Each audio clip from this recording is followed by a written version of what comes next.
concludes all operations of the emergency alert system.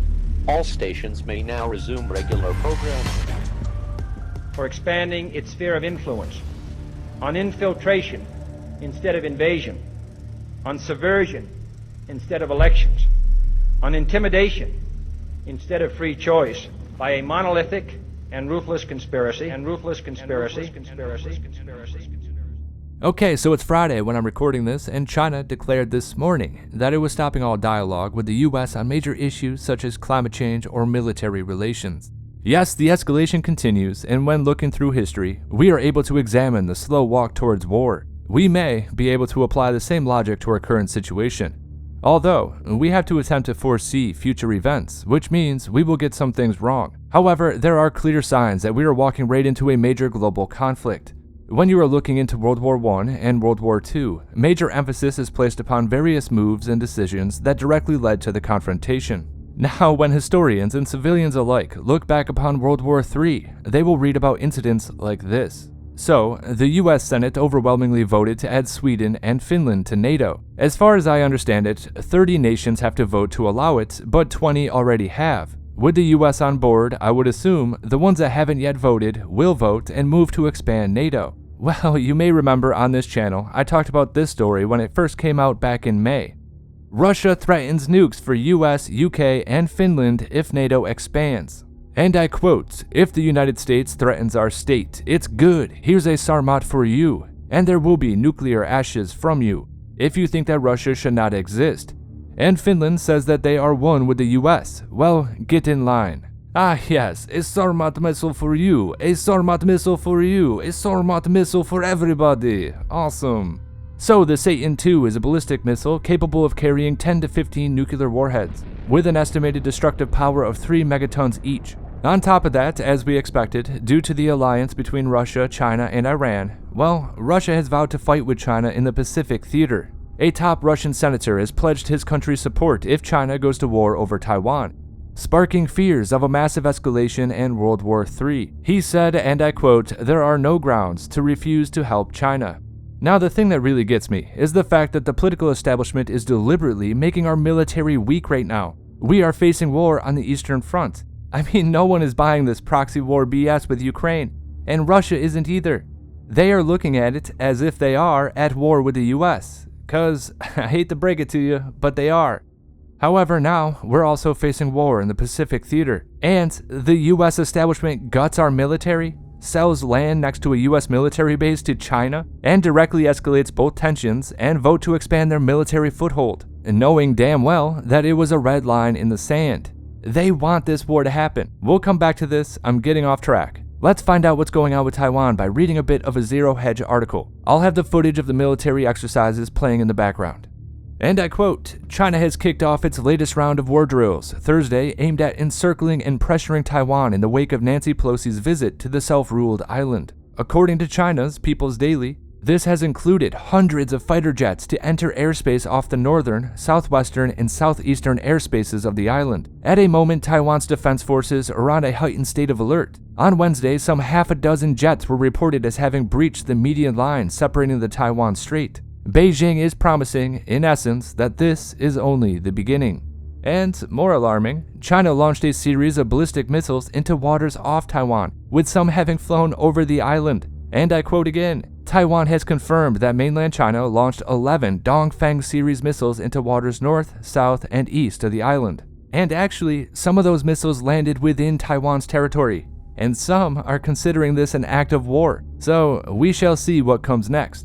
I mean, already, there have been a close call incident between the two militaries. Earlier, Taiwan's military revealed that suspected Chinese drones had flown above the Kinmen Islands, which is Taiwanese territory off the Chinese southeastern coast. And I quote, "We immediately fired flares to issue warnings and drove them away. After that, they turned around. They came into our restricted area, and that's why we dispersed them." So while China had quickly started snap drills as Pelosi's Air Force plane, reportedly with US fighter jet escorts, landed in Taipei earlier this week, Thursday marks the start of a more expansive live fire drills around the whole island, and it's slated to last 5 days.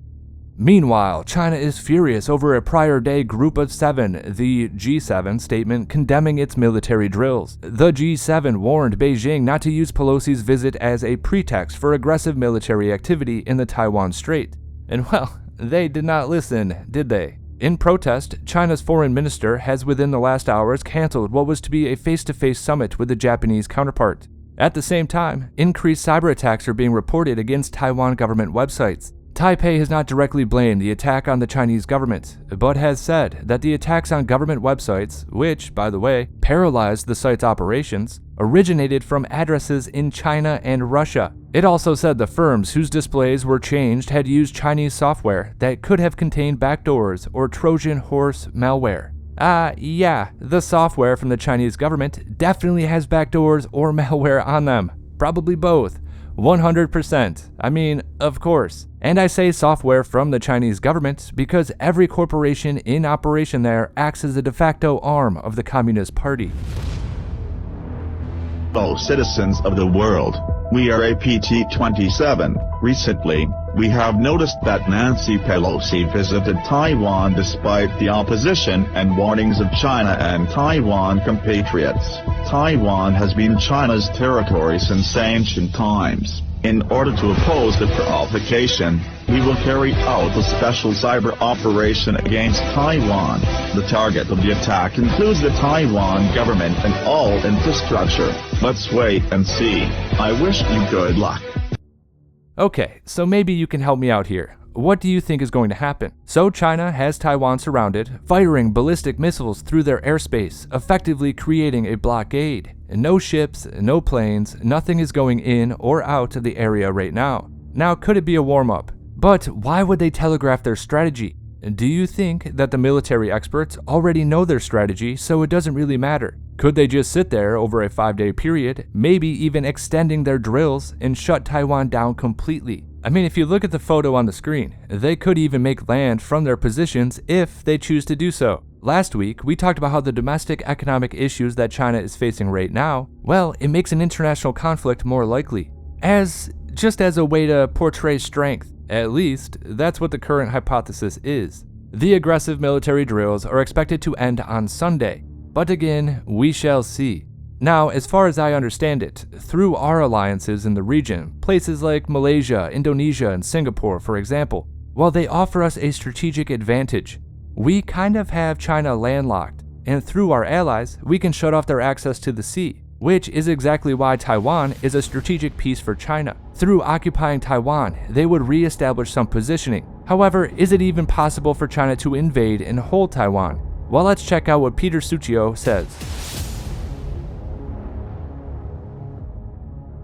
And I quote, "When people talk about whether or not China can or cannot do it, they're actually talking about something different. The level of operational cost, the loss of ships, casualties, that China would have to pay to do it." And that's a quote from a fellow at Stanford University's Institute for International Studies. She added that American policymakers may still underestimate China's readiness to use force, and I quote again, "They could do it. It's just that given Taiwan's defenses, and if the United States is able to come to Taiwan's aid, how much of a blood battle is there going to be?" Recent studies issued by the U.S. Naval War College also indicated that Beijing lacks the equipment and skills needed to undertake such an invasion.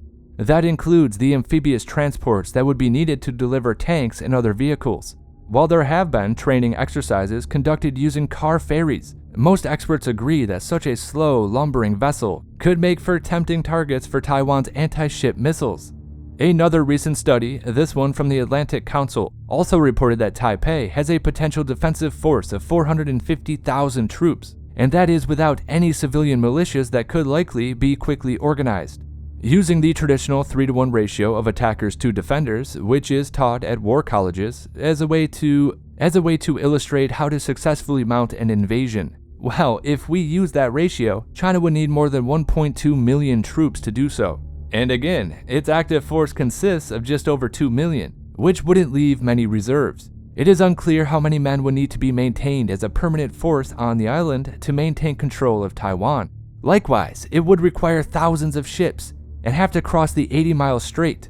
And such a fleet would not have the element of surprise that was afforded to the Allied forces for the invasion of Normandy.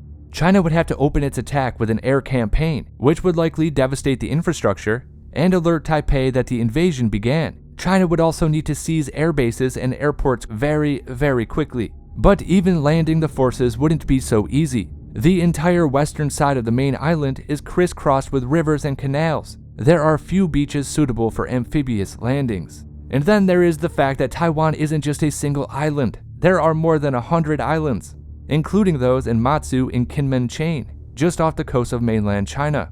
The main island chain of Penghu is an archipelago, and they are also heavily defended. The final consideration is that Taiwan's military, while significantly smaller than the CCP, has been training to counter such an invasion for decades. Much like the Japanese were willing to fight for every inch at the end of World War II, the Taiwanese will show tenacity on par with those fighting to defend Ukraine. Even if China could conquer the island, they would face resistance for years. Perhaps that is enough to convince Beijing that such a fight would only have losers.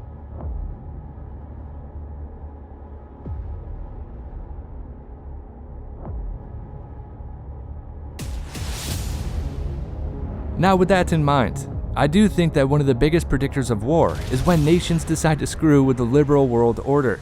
The establishment does not take too kindly to that. And recently, China and Russia announced their plan to create a new global reserve currency. And I think that caused a lot of the warhawks to peek their heads up out of the sand, collectively crooning, "Now's our chance. War it is." So back in 2020, I used a particular analogy to describe our current situation, and I compared our current situation to World War II. I said it kind of feels like we were in 1937 and we're on the march towards war, knowing that it would take years, continued political moves in that direction, and of course a desire to remake the world for us to come to this conclusion, the conclusion being World War III. Well, we are 2 years in now, and with that analogy, it would be 1939. War is here and we are getting dragged into it. Well, we are already in it, and I think this is exactly what they want to happen. Oh, they're psychopathic warmongers with a grand vision for humanity, albeit a true assessment of the establishment, but the desire for them to have a global order is key to all of this.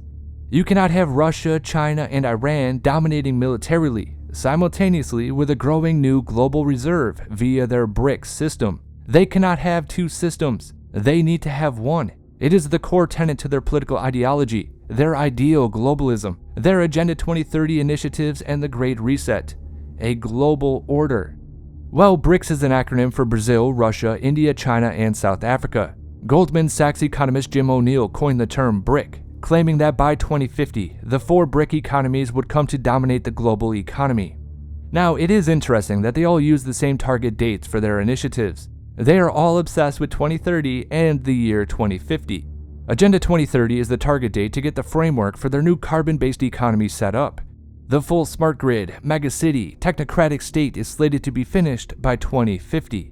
Now, China's national plan of dominance is called China 2049. Yes, I think they just wanted to one-up the globalists, get it done 1 year before them. Anyway, there is a plan for the future. Every nation on Earth is involved. They all use the same terminology and timelines, and even what I consider as the Axis powers have their own plan with the same timelines. We are in a transitional phase, that's for sure. Consider it the fourth turning, consider it whatever you want, but you cannot argue with the fact that we are in a state of flux. We are sort of in a state of suspended animation, just waiting for things to shake out. And really, all we can do is try to better position ourselves, get ourselves in a position that we can withstand the onslaught of BS that is coming. There are 2 competing systems vying for global control. Only one is going to win out. It's a really crazy situation, and it's hard to pinpoint what is going to happen. We have all these war games, saber rattling, and positioning happening between global forces. Now, I'm not familiar with what exactly China and Russia have planned for their perceived global order, although I know it won't be good, and I want absolutely nothing to do with it. However, the other option we have is also terrible. But this new world order that the establishment within the US, the corporate interests, the billionaire psychopaths like Bill Gates, the World Economic Forum, good old Klaus Schwab and the technocrats, the transhumanists, the global techno-fascist order that they are perpetuating, through stakeholder capitalism, individual carbon trackers, smart cities, 24/7 medical surveillance, punishment for speech, digital IDs, facial recognition, biometric data farming, the nanny state. limiting free will, stopping your ability to travel, monitoring your bank accounts, every single transaction, social credit scores, the service economy, renting everything, no private ownership, no private property, universal basic income based upon your compliance within the system, centralized food systems, destroying small businesses, social authoritarianism, and persecution based upon race. None of that sounds good to me. Every future that's being laid out, I do not want any part of. I want no part in either of these future laid out possibilities. Has every world leader gone mad? Have they always been mad? Who wants to live in a future like this? Either the Eastern dominated one or the Western dominated one. They are both authoritarian and seek to limit your ability to live life. We have been dealt a bad hand, and with the growing military threats, the more and more likely World War III becomes. We are also facing off against these authoritarian technocrats. As we talked about in the last video, the global uprisings are here. People do not want this future. These uprisings will continue as more and more people realize the tyrannical nature of Agenda 2030 and the Great Reset. Unfortunately, as more and more people are left without food or electricity, in the name of reshaping the world, more and more conflicts will arise. I guess we just have to ensure that the grassroots movement of individualism, freedom of thought, expression, and the freedom to choose our own destiny wins out, which I believe it will. No matter how hard the tyrants push, you cannot extinguish the innate human need to live free.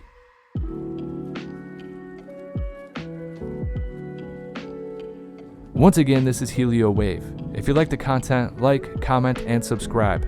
Share the video if you want to.